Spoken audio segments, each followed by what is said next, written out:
Welcome to Presidential Experience Live. What's up, guys? Hey, my Prosperos. Can you tell I'm smiling? Yeah, you can tell, right? That's the great thing about doing this podcast. It seems like we're apart, but really we're connected because you can tell how I feel and I get feedback from you to see how you feel. So I said you can send me an email at podcast@presidentiallifestyle.com, and a few people did. And one of the questions that I got was, why am I not going deep into diagnosis? And my short answer is because it doesn't matter. I know that hurts your feelings. You want to know, you want the diagnosis. A lot of times, diagnosis helps. It helps people feel like, that's what it is. It with quotation marks around it. That's why I do that. I have whatever the diagnosis is. Because without that diagnosis, it's just this mystery, it's this unknown.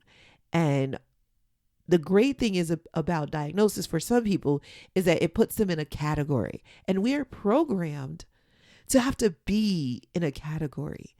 Why though? Why? Why do we need to be in a category? Why is it not okay to just be ourselves? So on Friday, I talked a lot about the brain. And when I say a lot, I mean 12 minutes. But the whole episode was about the brain. And one of the things that I said in that episode was that Einstein was quoted as saying the definition of insanity is doing the same thing, expecting a different result. And that's not true. That's the definition of humanity. And so if we don't know the definition of insane or crazy or mentally ill, then I think we should be having more conversations about it. Now, maybe we think we do know. And that's why we're not having conversations about it. Maybe we believe that if you're schizophrenic, bipolar, schizoaffective, any of those severe diagnoses, that's crazy. And then all the rest of us are just normal. And what I found by working at the psychiatric hospital is that, like I said yesterday, a lot of those diagnoses are really trauma showing up, looking like schizophrenia. Now, there is some psychiatrist listening to this right now who is cringing and who is completely upset with me. And that's fine. But I know this because I've seen it over and over again. And using hypnotherapy, I have shifted those diagnoses. I've sat with people who said, I've been coming back to this hospital all my life. And after this session, I feel different because that is what hypnotherapy does. And diagnosis does sometimes give us some sort of understanding of what's happening with us. But sometimes it gives us an excuse to be that thing. Have you ever talked to somebody and they say, well, I got ADD, I can't do that. Or I got ADD, that's why I do that. Well, you can do that. You just have to find out how you do that. The way that you do it is to find a workaround. Find a way to work around the challenges you have because you have talents and you use your strengths to overcome your challenges. Technically, I have dyslexia, but I never got diagnosed with it because my doctor wouldn't. I could have actually gotten an autism spectrum diagnosis. Now, this was years ago before the DSM-5, that's the diagnostic manual, was that specific. But when I was 2 years old, I had barely said a word. And that's not common for a 2-year-old. Usually 2-year-olds are trying to talk, but that's not where I was. And I was really quiet. When I say quiet, I mean, I didn't say a word. So they thought that I might be mute. They thought I might be autistic. They didn't really know what I was, but they thought I had some trouble, problem, challenge, issue. And my mom took me to the doctor and the doctor said, there's nothing wrong with her. She just doesn't have anything to say.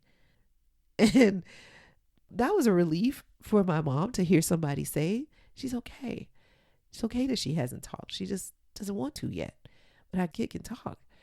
And so one day As legend has it, one day my grandmother came home from work. She used to work nights, and so she would get home in the morning, and I was at her house on the weekends. And so she was looking into my crib or wherever I slept, and she was in my way. And so I was trying to watch television, but she was in my face, and she was like, "Hi, Kanae, and how are you this morning?" and blah, blah, blah in my face. And I'm trying to look around her. And every time I move my head, she moves her head. And I'm trying to see the television, and I move to the other side.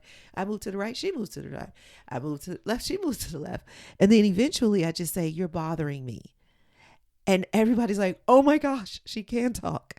And so from that moment on, I did begin to talk, but I began to talk in commercials. So whenever I had something to say, I would quote a commercial, and then I'd get people talking, and then that would be it. And I would go back into being quiet. So I was this really strange kid. And my brother would tell you, like, that was a sentence my brother said to me in our early days. He's like, "You're the strangest person I know." And I was like, "I am, aren't I?" I was confident about being strange. It was okay because when I was 2 years old, they made it okay. But for some of us, lots of people come into my office and they say, "I just want to be normal. I just want to be like everybody else. I just want to be like, I just want," and I say, what is like everybody else? "Well, just normal." And I'm like, "No, I don't know what that is, because you're you, and it's okay to be you, whatever that is." But we need this diagnosis. And lately, this overdiagnosis, especially bipolar, I see it so often, and I see it a lot in women. But bipolar is a big overdiagnosed disorder, and I don't like using that word. But why do we need those diagnoses? What does that do for us? Think about it. What diagnosis have you given yourself? That is the question for today. So I didn't take on that autism.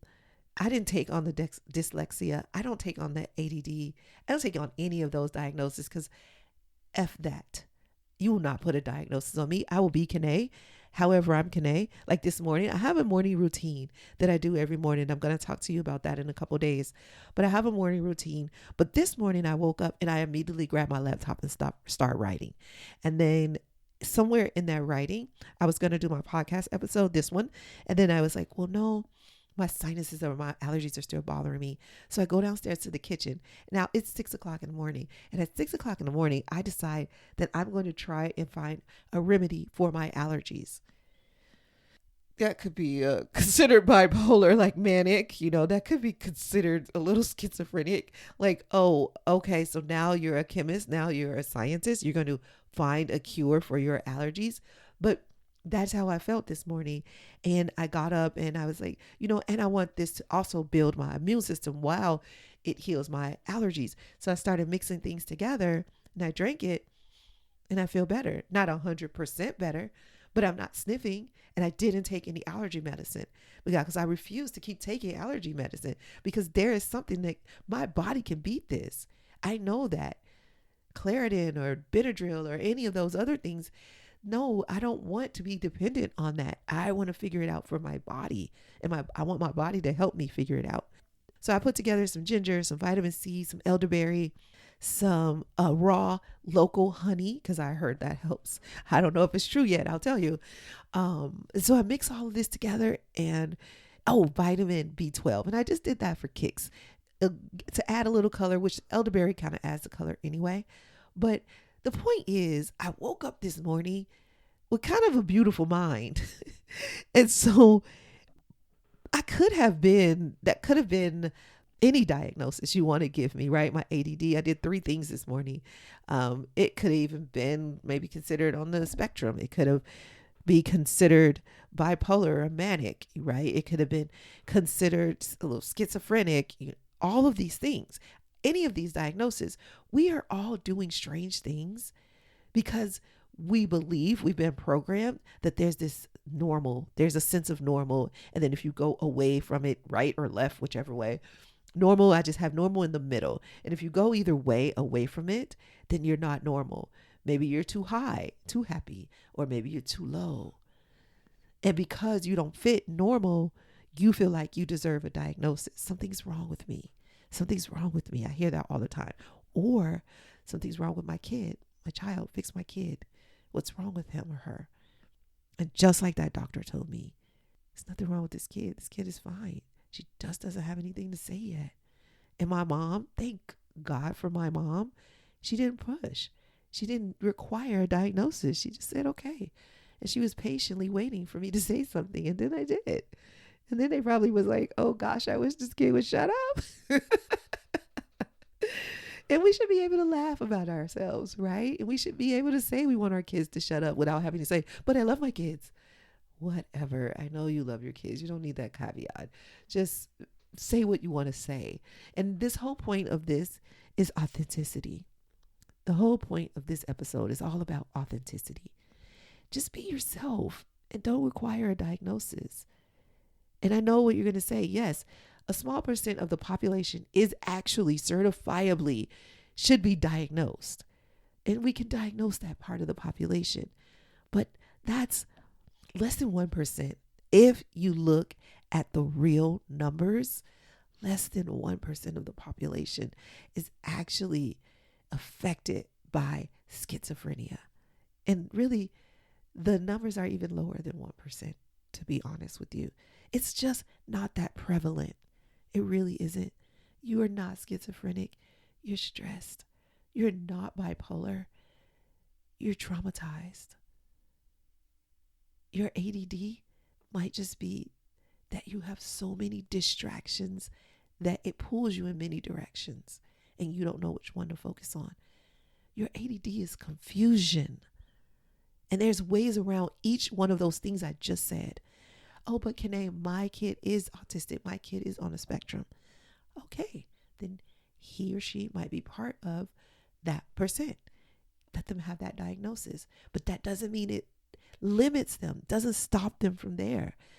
Nothing stops them from being whatever they want to be, whatever they want to do. And I'm going to talk about that too, like doing what you want to do and being what you want to be when you grow up. Talk about that in a few days. But tomorrow I'm excited because we're going to have a really cool episode about relationships, because I'm going to talk about the things that affect our mental health the most. And tomorrow we'll start with relationships. And then I'm going to talk about money, and I'm going to talk about career, and I'm going to talk about purpose. Yeah, because we all feel like we got to have a purpose in life. Otherwise, we're not normal. So I'm not laughing at you guys. I'm laughing at myself, and then I'm laughing at society. Society is hilarious because it's not your fault. It's not your fault. None of this is. It's not your fault that you want the diagnosis. It's not your fault that you have to give people diagnosis. It's not your fault that you wake up in the morning and decide you're going to cure allergies. None of that is your fault. It's okay, because there's no judgment of that. This part of our program that we teach, the control the controllable. Right now, what I would invite you to do is visit my website at presidentiallifestyle.com, because I know that you're listening for a reason, and you could join my 16-week boot camp because it's starting now. Well, it starts June 1st, but it's with doors open now. You can join my boot camp and you can build your immune system. You can build your bank account. You can build your relationships by just being a part of this 16-week boot camp. Prosperity Club is on the website. So go there. Go ahead. Join me. Connect with me. I would love to work with you. I'd love to journey with you, because every single day, as you see, like I told you, I woke up this morning vigilant about building my immune system, vigilant about healing my allergies, vigilant about not getting dependent on any medication. That is my everyday life. Every day I wake up, and the three things that I want for my life is health, wealth, and love. What do you want for your life? Because all three of those things are affecting our mental health if we don't have it. If we don't have enough love, we're affected. If we don't have enough health, we're affected. If we don't have enough wealth, we're affected. We're stressed out. So I got to go now, because I promised you 10 or 15 minutes and that's it. So I'm keeping my promise. And in the meantime, have a prosperous day, my Prosperos. I love you. I mean it. See you sooner.